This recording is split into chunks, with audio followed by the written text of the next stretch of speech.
to my book review video.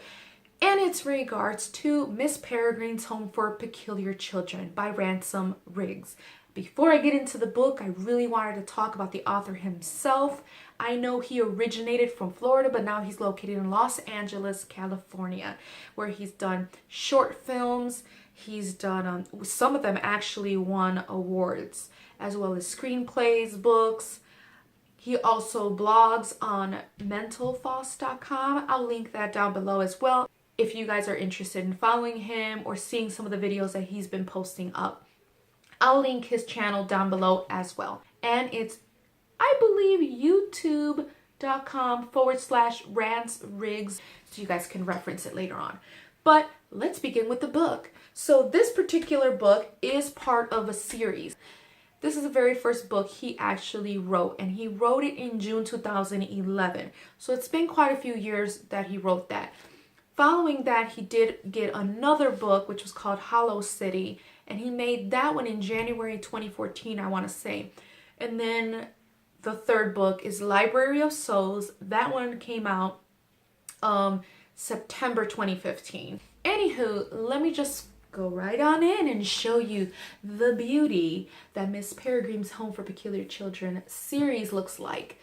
I got the hardcover and I got the set. Now the set does come, as you guys can tell, comes with some pictures, and it tells you basically the books that come in here with it. I think it's really nice. It has the very vintagey feel for it, some graphics, you know, the wallpapers that they use.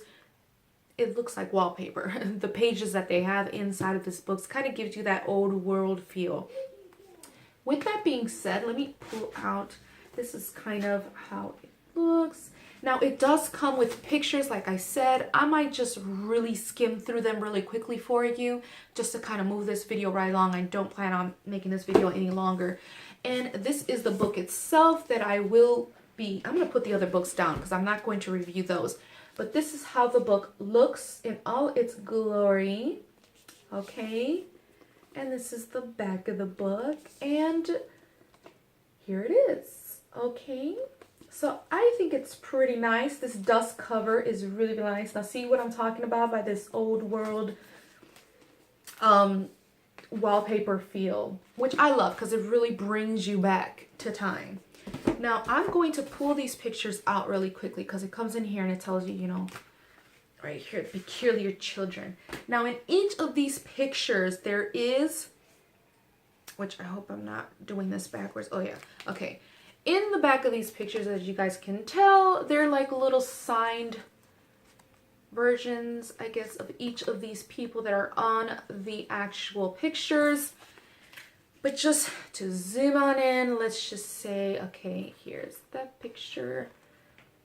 Just to kind of give you guys, I'm trying to skim really fast just because I'm trying to get this going about really quickly. Now, most of these pictures are actually in the book itself, or in the books, so you'll be able to follow. Some of these things aren't on the very first book, but they are in the other 2 or 3 books, so just follow along as it goes. But those are the pictures. I kind of like them. They're a little vintagey, so if you're the type of person that loves to do some wall art, these pictures are really nice for it. Anywho, back to the book. I'm going to kind of start off with giving you guys a summary of it. I'm not going to tell you guys what every single detail from this book. I'm just here to kind of see if maybe, you know, give out information out there to see if maybe you would be interested in reading this book as well, and just giving you my honest opinion about it, you know, my review. I think Ransom Riggs really outdid himself there. I'm just going to start off the back by saying that. I know there's been so many critics about it in regards to, you know, the pictures not going too well, the storyline taking a while to kind of build up, but overall, you guys can make that decision. Hopefully this review would help you guys decide whether you guys want to watch it, well, read it or not. Okay, let's start with where this takes place. I'm gonna butcher this island's name, so just bear with me. But it's called Cairnholm Island, and it's actually near Wales by England.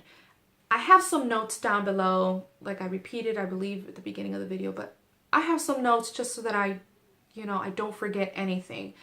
But it does take place, like I said, in Cairnholm Island, which I probably brutalized it, you know what I mean? The main conflict, or the main the main storyline of all this basically revolves around Jacob Portman. And he's a 16-year-old who's trying to find himself. But at the beginning, things turn for quite a, let's just say, a very horrific situation happened in his life. So from there, he's wanted answers. He's trying to find himself, trying to find his past, trying to make sense of the situation that he is in and that he saw or viewed or experienced. So that basically is what the whole story is about. Him finding himself and trying to know more about his life. Moving it on along, obviously, as you guys can tell in most of the reviews, as well as just by looking at the pictures on here, it's in regards to an orphanage. Now, this orphanage is not any regular orphanage. Oh no, this is Peculiar Children Orphanage. So each of these orphans have a special ability. Some of them may be obvious to the eye. Other ones, you may look at them and they look completely normal, but then something odd or different is going on with them. Miss Peregrine is head of the house and she takes care of these particular peculiar children. Now she's like a shapeshifter. Just off the bat, just to let you guys know, I know you guys have seen it. I know the movie is coming out and some people are already knowing what's it about. But anywho, she is a shapeshifter and she turns into a peregrine falcon, which is actually pretty interesting. But yeah, so everything starts building up to the part to where he enters or he finds this loop. And again, as you read the book, you'll probably get ideas as to what exactly is this loop, how important the loop is, and whatnot. But he does find it, he enters it, and that's where he really knows a lot more about these particular children. He starts meeting them. One of the main ones that he meets is Emma Bloom. He meets Emma Bloom. Emma Bloom's at first skittish about him. She's not liking him or caring for him, so it's more about him trying to build the trust with her. This is the part where the story starts to unravel. He starts to meet these orphans and he learns more about their story, about the importance of the loop.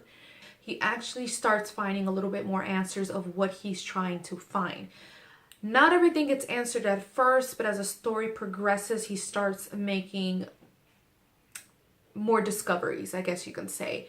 And then eventually he does need to make a very big decision at the very end. So that's something you guys would probably be interested to read it. Believe me, it does build up. The story does take a little while to build up, but where it really gets action-packed, absolutely action-packed, is around, what would I say? Probably around the, oh, I did have the page on here. Oh yeah, around page 256, around there, because that's when they start talking about these creatures, human-like creatures. And they're actually called, and again, I'm going to butcher this as well, okay, people? But I believe they're called Hallowghast. Yeah, Hallowghast. If I'm saying it wrong, I'm sorry, okay? But anywho, these are like human-like creatures, and basically they're seeking immortality, and it's about everything that they are doing that is changing the world, at least in these loops, changing the world in them. So yeah, if you want a great adventure book, this would be an adventure book you guys might be interested in.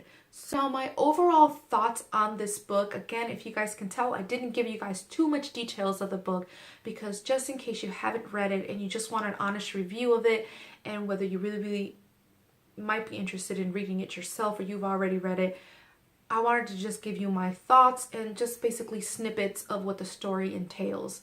With that being said, I thought it was a bit creepy, especially with the pictures, but it's actually good if you're really into mystery and then some action.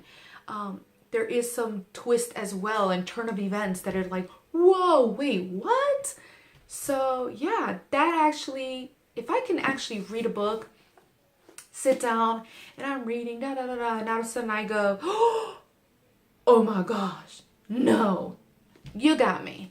I love a book like that. If it gave me that type of reaction, I highly recommend it to people. So yes, this is going to be a thumbs up type of book. Again, it's full of mysteries, it's full of twists, it's an easy read. and as well as young adults to adults would love to read this book. I think you would. It was to my expectations, basically.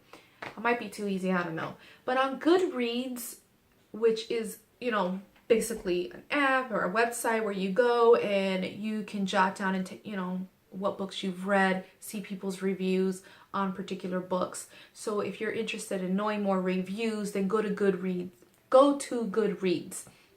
You'll find more information on there. Now, over 500,000 Goodreads subscribers have already rated it, and overall they all kind of basically gave it a 3.85 stars, just to give you guys an idea. I personally give it 4 stars. I enjoyed it. I actually love the pictures that went with it and everything. I don't know, it was just probably me. But yeah, hope you guys enjoyed this review, and if you guys are looking forward to seeing more reviews in the future, subscribe to my channel and like this video. So hope to see you guys next time. Toodles!